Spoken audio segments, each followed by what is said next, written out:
Welcome to day 88 of 66 and 26. We're back in the Old Testament book of Jeremiah. If you remember last week, we saw in Jeremiah 39 the destruction of Jerusalem. The walls were torn down, the temple leveled, the people of Judah were taken away into exile. This happened in 586 BC. Now, you might be wondering when you read today's reading why there's still people in the land. I mean, in an exile, the people were taken away from the land and taken to the capital city of the conquering nation so that they could be watched over and there was much less likelihood of rebellion. And so why are there still people in the land? As we're in Jeremiah 40 to 43 today, we're seeing that there's still people, in fact, even still some military officers who are in the land of Judah. Well, in order to understand why that's happening, we have to zoom out a little bit and understand that the fall of Judah and the fall of Jerusalem did not occur overnight. It was not an instant thing. In fact, it happened over a decade. It originally started in 597 BC, 11 years before the fall of Jerusalem, when the Babylonians came and conquered the people of Judah at the time when Jehoiachin was the king of Judah.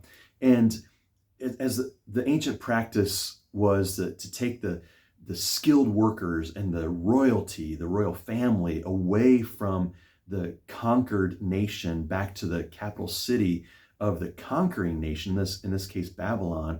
That was the ancient practice. And so in 597, when the Babylonians conquered Judah, they took away Jehoiachin and his family and a lot of the skilled workers, the rich people of the land, and they took them back to Babylon, leaving the poorest, the farmers, and others to continue to run the land, even while Babylon was in charge. In fact, they put in a puppet king who was Jehoiachin's uncle, Zedekiah, although Zedekiah was the name given to him by the Babylonians, by Nebuchadnezzar the king, to indicate that this was actually a puppet king controlled by Babylon, but ruling over the people of Judah who were left in the land.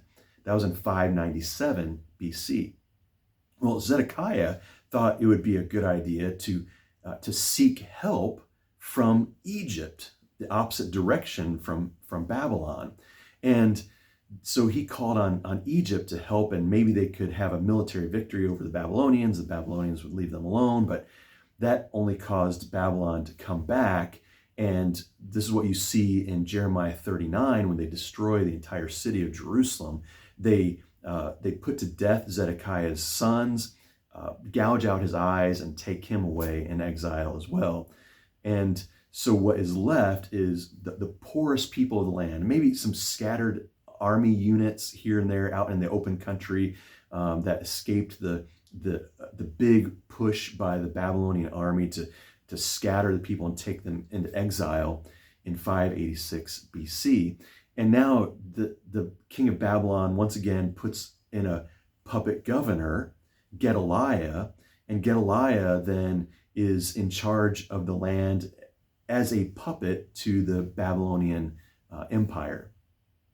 But those who are left in land, including Ishmael, who is, we find not in Jeremiah, but in 2 Kings, we're told that Ishmael is a relative of Zedekiah, and so not exactly friendly to Gedaliah, who is now a puppet to Babylon.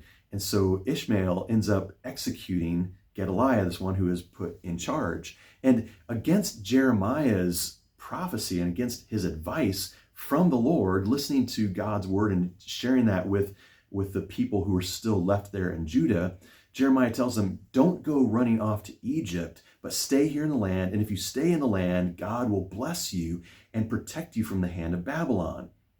But against Jeremiah's advice and against the word of the Lord, the people who are the remnant in Judah flee to Egypt nonetheless, thinking that they're going to find refuge there, only to find out that they are going to be cut down by the Babylonians, who will also rule over Egypt.